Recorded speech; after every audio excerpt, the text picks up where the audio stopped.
Jujutsu Kaisen is mid. Or is it? Some people say it's just an average shonen.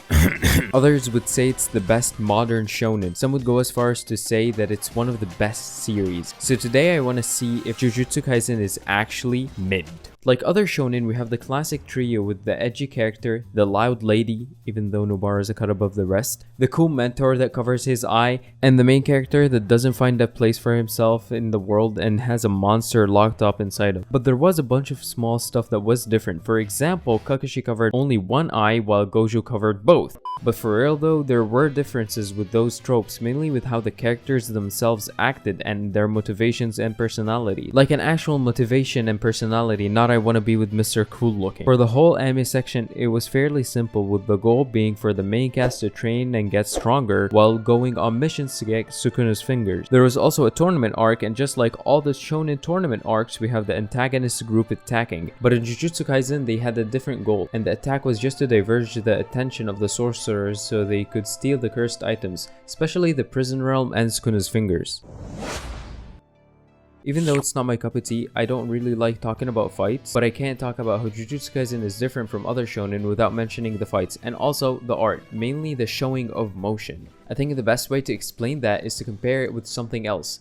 I'll take My Hero Academia for example. If you have noticed, all the time in the My Hero Academia manga, it looks like the characters are just posing. They don't feel natural. That's especially prevalent in fights. To contrast that, in Jujutsu Kaisen, you can feel the impact with every punch, kick, use of a cursed ability. While the My Hero Academia art looks good, it just doesn't flow nicely and naturally. For the fights, Jujutsu Kaisen has some nuts choreography. It's helped a ton with the power system being so creative. It allows Akutami to be as creative as he wants, which results in brilliant fights. Oh yeah, and in the anime, Mappa just blew everyone's mind.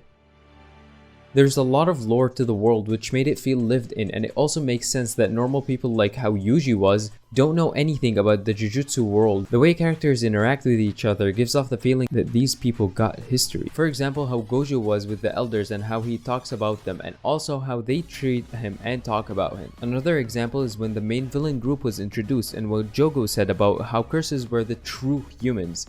All these minor things add up to make the world feel more real. Also, there are the events that happen throughout the series with every arc which led to Shibuya, like what I talked about earlier with the tournament arc. Then all the actions in Shibuya led to the story after it, like with the Zenin clan arc and the creation of the new Maki. Akutami gives us the same feeling that Yuji had, like we were dropped into this whole different world. Gojo at the start looks and feels like the mentor character in most manga, but he had hints that showed some differences, like him being the absolute strongest and the fact that he didn't really comply with the orders from the higher-ups. He kept diverging from the classic mentor character throughout the story, mainly in his backstory. That's where we saw how he became this unstoppable force. Also in this arc, we saw how his motivations came to be and how they became more fleshed out. But we can't talk about this arc without mentioning was used in a way to have us know about heavenly restriction. He was also used as foreshadowing for what Maki would become, which results in her becoming the peak of her character just because of him. And her character is a totally new perspective to the world of Jujutsu Kaisen. There's a vast amount of diverse types of characters that show us a unique perspective to the world of Jujutsu Kaisen. For example, we get to see the Jujutsu world from the eyes of someone with no cursed energy who abandoned the classic way of doing things and kinda did his own thing. We see someone who also doesn't have cursed energy but stayed in the system somewhat. On the other hand, we have the perspective of someone who's on top of the food chain. Then we have the complete other side where we see that some sorcerers work with curses and what led them to doing that. Lastly, we have the perspective of actual curses, how they feel, and we get to see what their goals are. Yuji, like most shonen protagonists, he's a high school student with special unexplained potential and power. He also loses his family in the first chapter. You know, the classic shonen protagonist deal? But unlike a bunch of other protagonists in this genre, we can see him changing and maturing, with almost every arc being a great deal of development for him. A great way to develop the protagonist is to have him go through things that no one would ever want to go through. With every arc, Akutami displays that. For example, when he had Mahito kill Yup, and then how Mahito and Sukuna kept tormenting Yuji. This is just a small example, but it happens regularly with varying levels throughout the story. Akutami just doesn't let Yuji rest, and it was peak torture in Shibuya. Some people feel that Shibuya came out of nowhere, but that's one of its main aspects. It jumped at the characters out of nowhere too. They just thought it would be this tiny thing that Gojo would deal with, but